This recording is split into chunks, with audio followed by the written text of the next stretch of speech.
So again, I'm going to talk about Elixir, and basically it's a functional programming language that's defined by Jose Valim.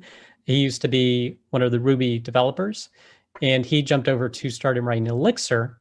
And it is a compiled language, so it's not interpreted like Ruby, and it runs on the Erlang virtual machine. So much like there's a Java virtual machine, well, in Erlang, there's an Erlang virtual machine. And this is what I kind of call it. It's the offspring of Erlang and Ruby. It has a lot of the power of Erlang with the syntax and tooling similar to Ruby. So in Erlang, if you haven't heard of it, it's developed in 1986 by Ericsson, usually used in telecommunications. So it has a lot of tooling for creating scalable, distributed, high available systems. And it's essentially a functional language with immutable data. And it runs, again, on the virtual machine. Now, going back to this, I mentioned this before, but object-oriented programming generally stores both methods and functions, functions and data or state that is mutable in objects.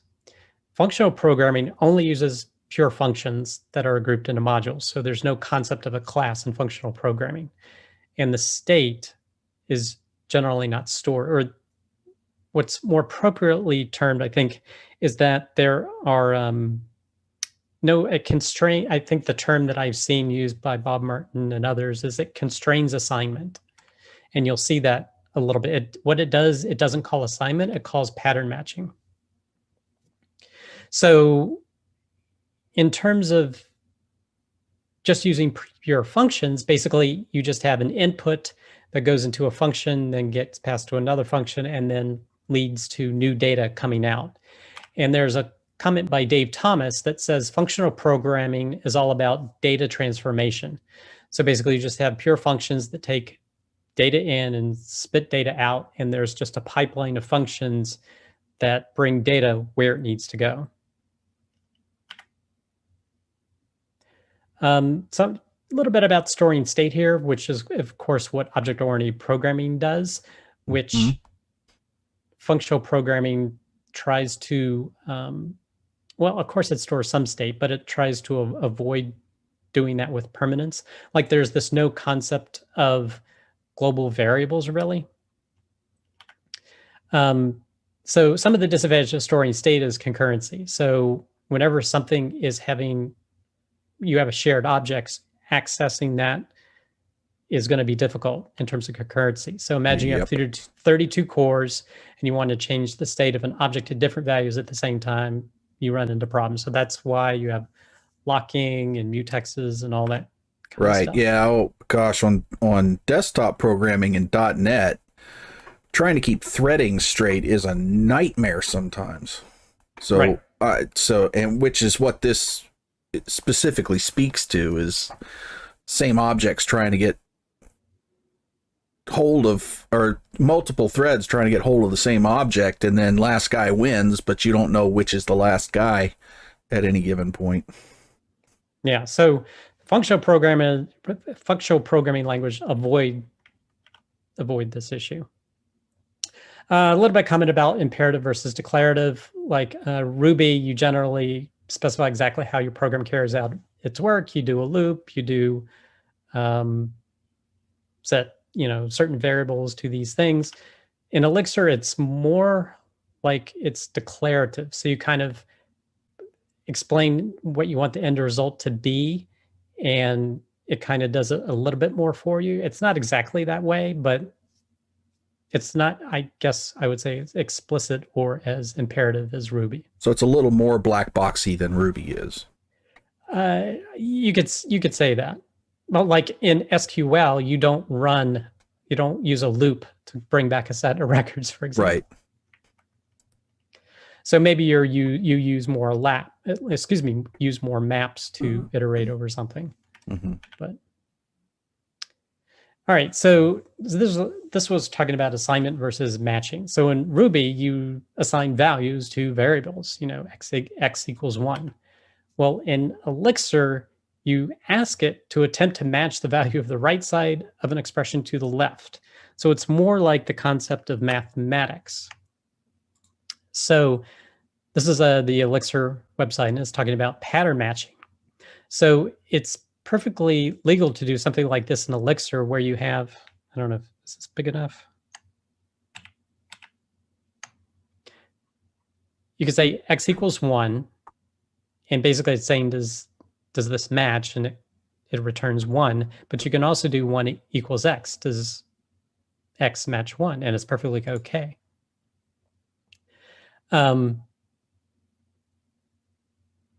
But if you try to do that again, when 1 is essentially, you've established that 1 is equal to x, it errors out when you try to do 2. But if you try to do something like this in Ruby, you're going to get an error. Because again, kind of to my simplistic mind, it's still assignment, but really what it's doing is matching things. So the thing about it is that programming in this style, I have to actually train my brain to think slightly differently when I'm programming in this than I would with Ruby. I think Ruby, it's much easier to jump in and interpret and just go and get coding. I actually have to change the way I think to a certain extent to program in this style. And it may be other people don't have to do that as much. So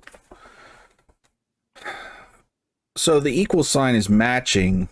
It's more akin to Ruby's double equal, the logical equals. Are these the same thing than assignment, the single equals in Ruby?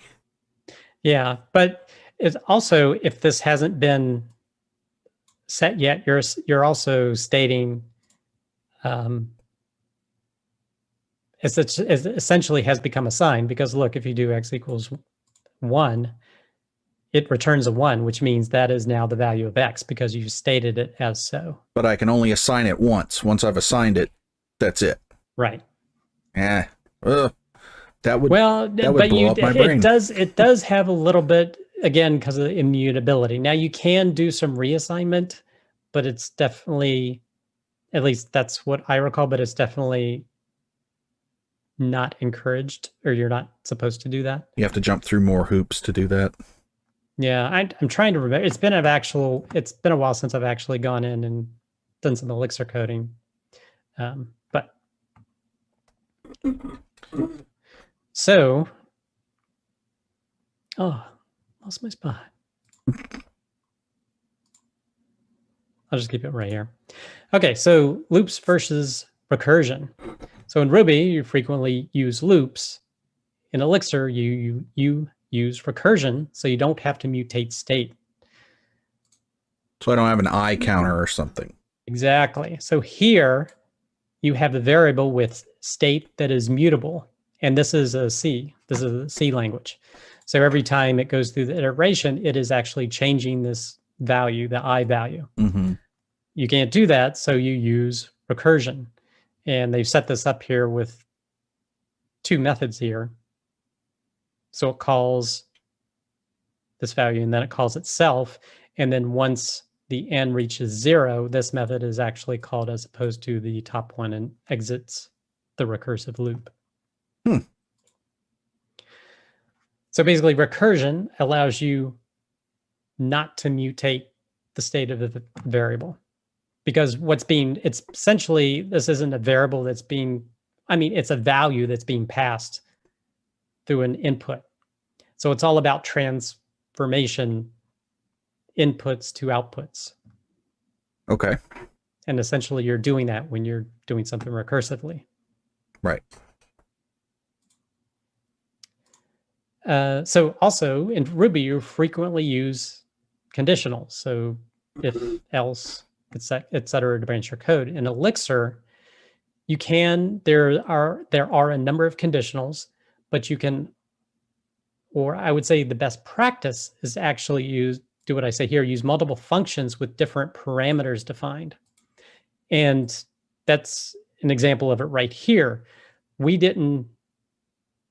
It's difficult to do with recursion. You can't really do it that way, but generally what is encouraged is to use, this is called a guard, but you do things Can you zoom that a bit? Excuse me? Can you zoom that a bit? Sorry. So this is called a guard on when you're going to be executing a particular function. So basically you design multiple functions, and then based upon the input variables, it does a match to see which function needs to be executed. So generally you follow this type of pattern as opposed to using if then else. Mm-hmm. But it does have it, so I've used it in my code, but generally in terms of functional programming, that's generally the path that you use. Mm-hmm. The other notable thing is, like in Ruby, do you know how you frequently return from a function early? Right. And I've seen that frequently in Ruby programs. Potentially you return, 5 different times, if right. return, if this code is this, return if this code is this. Well, you actually can't do that in Elixir because they want, I think the terminology is like a fixed control flow. Mm-hmm. So basically you have to go to the end of the if or to the end of the else, for example. Mm.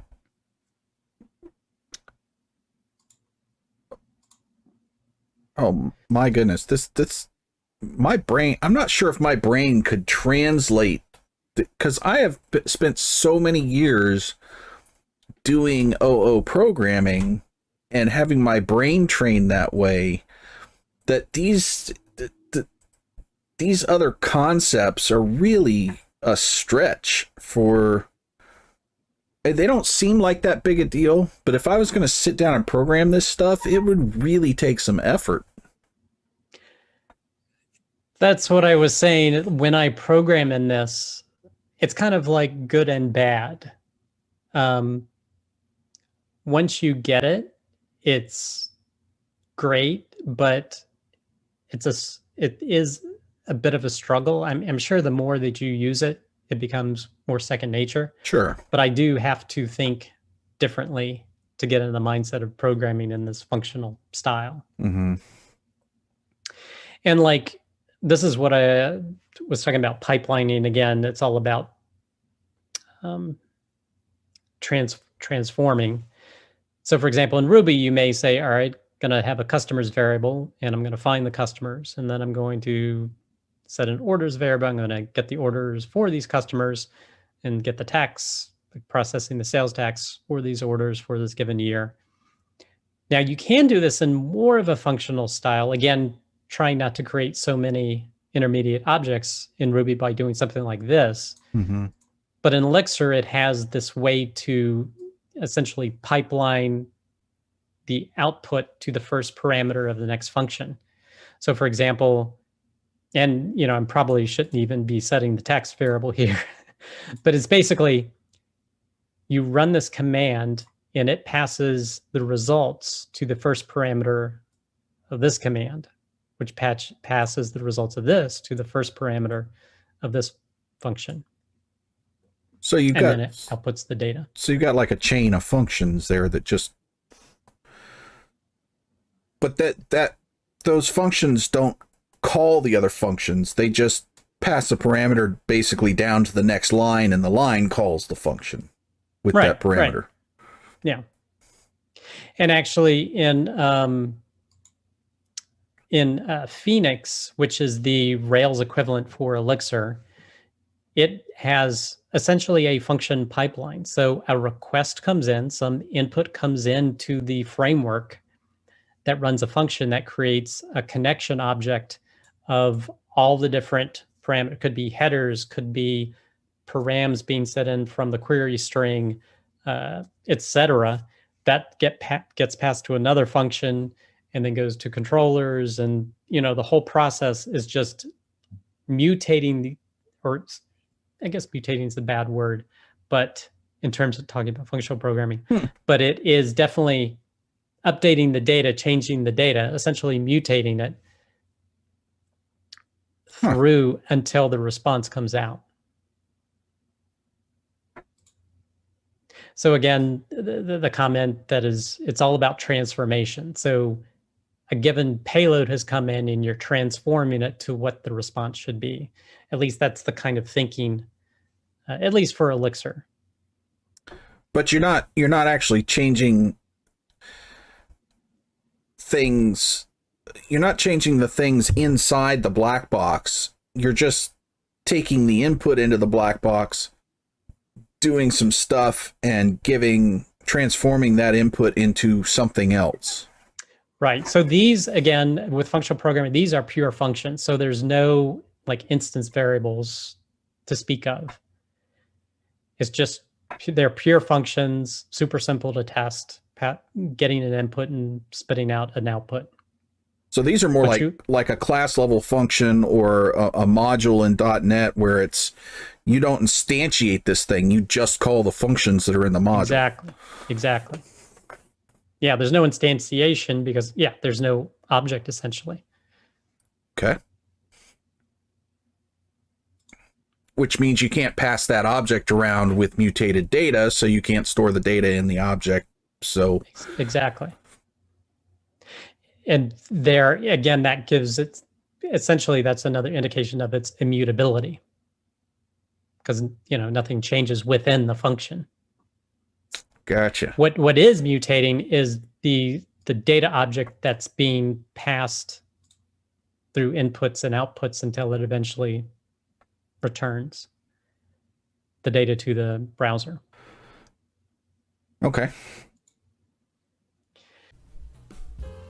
If you like this clip and want to watch another one, you can click right here. Or if you want to watch the full video, you can click here.